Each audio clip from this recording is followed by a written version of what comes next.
2,000 years later. បងអូមិនពុកល្ងត់ចឹងហើយអត់ច្បាស់ទៀត មើលជុំហ្នឹង អូយ តែគ្នាគេអូន ខ្ញុំឲ្យគាត់ថតរូបហ្នឹងបងឲ្យគាត់ថតអត់ស្អាតផងហ្នឹង to say that you're fine when you're not really មក fine. ឥឡូវចាំបងសាយវិញហី តែមិនល្ងត់ហ្នឹងបងថតមិនស្អាតទៅ អត់អីទេមកចាំបងសាឲ្យ សាកមកចឹងបង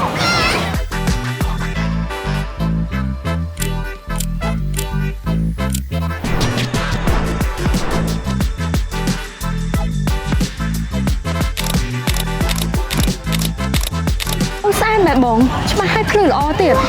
មិនប្រើទូរស័ព្ទអីនោះ Galaxy M25 Ultra វ៉ាវ ចង់បានរូបអត់ ចុះថ្មីបានទេបង អូខេចាំបង quick share ឲ្យ អូទឹកសោះ